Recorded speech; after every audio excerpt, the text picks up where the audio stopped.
Bonjour, nous sommes le vendredi 9 août 2024 et le sujet sera le Japon, mais pas Nagasaki cette fois-ci.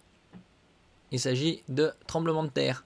Il y a eu un tremblement de terre assez majeur dans le sud du Japon, à plus de 7 sur l'échelle de Richter.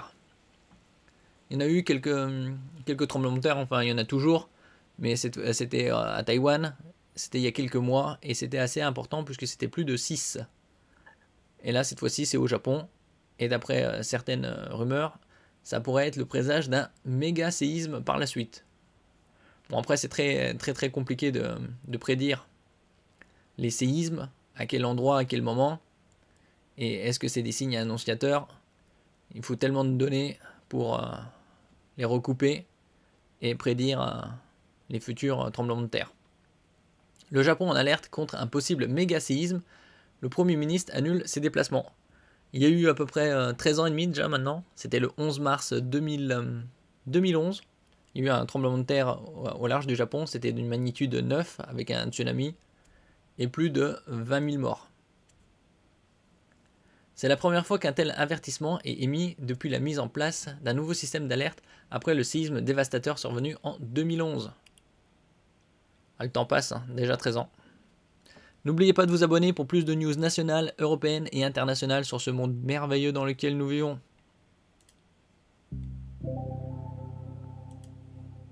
Le Japon en alerte contre un possible mégaséisme, le Premier ministre annule ses déplacements. C'est la première fois qu'un tel avertissement est émis depuis la mise en place d'un nouveau système d'alerte après le séisme dévastateur survenu en 2011.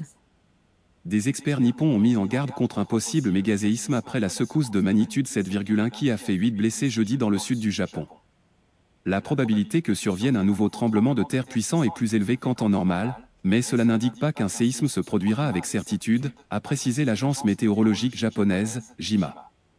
C'est la première fois qu'un tel avertissement est émis depuis la mise en place d'un nouveau système d'alerte après le séisme dévastateur survenu le 11 mars 2011 au large de ses côtes nord-est, qui a entraîné un tsunami meurtrier et une catastrophe nucléaire, tuant quelques 18 500 personnes. Ah oui, j'avais dit un peu plus de 20 000. C'était un peu plus de 18 000. Bon, la catastrophe nucléaire, c'était à Fukushima, puisque les blocs de béton n'ont pas stoppé le tsunami, bien évidemment, puisqu'ils n'étaient pas designés pour stopper des tsunamis aussi importants. Cet avertissement a été jugé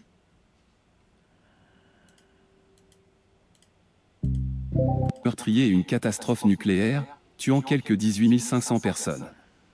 Cet avertissement a été jugé suffisamment sérieux pour que le Premier ministre Fumio Kishida renonce à un voyage prévu en Asie centrale. En tant que Premier ministre assumant la plus haute responsabilité en matière de gestion de crise, j'ai décidé de rester au Japon pendant au moins une semaine, a déclaré Fumio Kishida à la presse. Ici, on a quelques vidéos.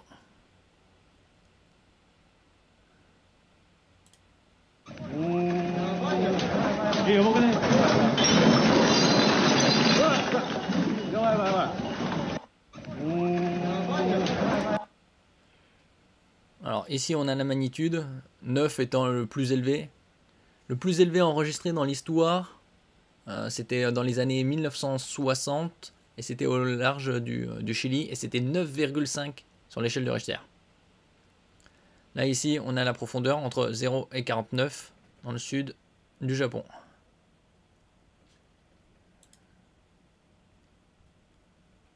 On a d'autres...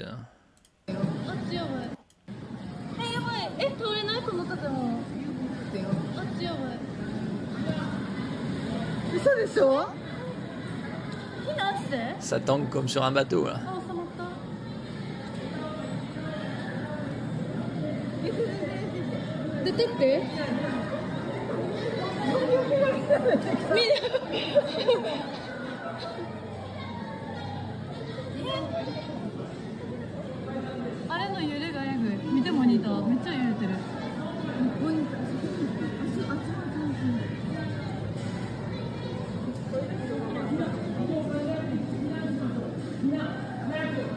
On pourrait penser qu'ils sont à l'intérieur d'un paquebot, pas dans un centre commercial.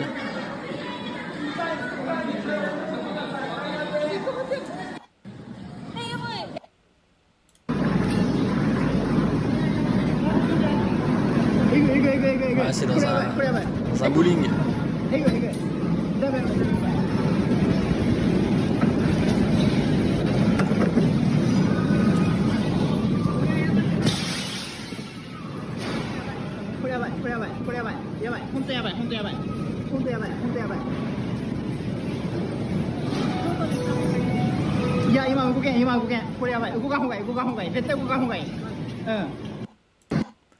Ouais, le Japon, comme vous savez, il est situé dans le Pacifique Ouest, sur la ceinture de feu du Pacifique. Et le Japon a la particularité d'être à l'intersection de 4 plaques tectoniques. Donc ils sont gâtés.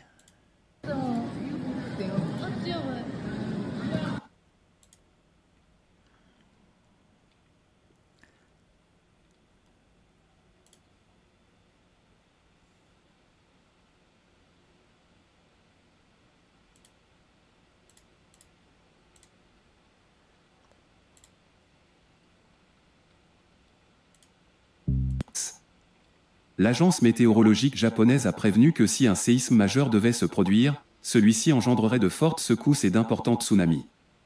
Selon l'agence, le tant redouté mégaséisme pourrait se déclencher dans la zone de subduction de la fosse de Nankei, au large de la côte sud du Japon, où d'autres séismes se sont produits par le passé.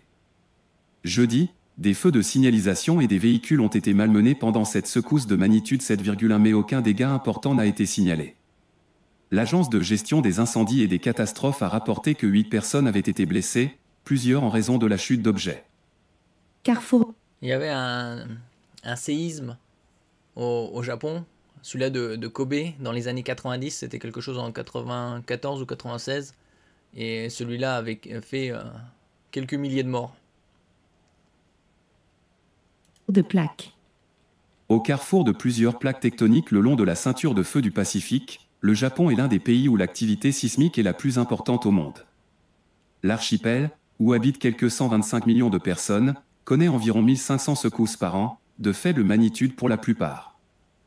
Même les plus forts séismes causent généralement peu de dégâts, grâce notamment à l'application de normes de construction antisismiques et à la sensibilisation de la population aux mesures d'urgence.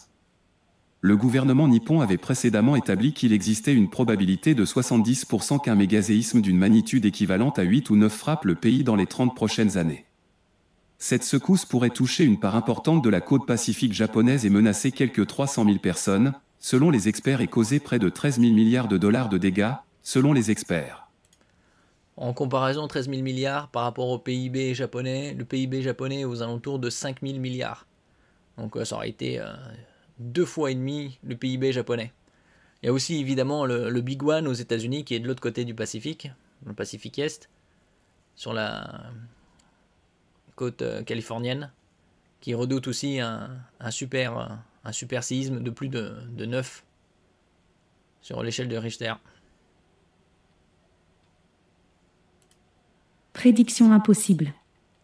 Bien que la prédiction des séismes soit impossible, l'occurrence d'un tremblement de terre accroît généralement la probabilité qu'un autre survienne, décrivent des experts dans la lettre d'information spécialisée Earthquake Insight. Mais d'après eux, même lorsque le risque de nouveaux séismes s'accroît, il reste toujours bas.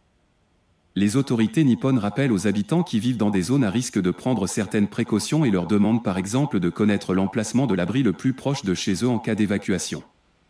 Nombre de foyers japonais disposent d'un kit de survie contenant notamment une bouteille d'eau, une lampe torche, une radio ou encore des provisions pouvant se conserver longtemps. La probabilité que la secousse de magnitude 7,1 survenue jeudi soit une secousse prémonitoire est faible, soulignent pour leur part les experts Kyle Bradley et Judy Tubar. Le 1er janvier, au moins 318 personnes sont mortes dans un puissant tremblement de terre qui a touché le centre du pays.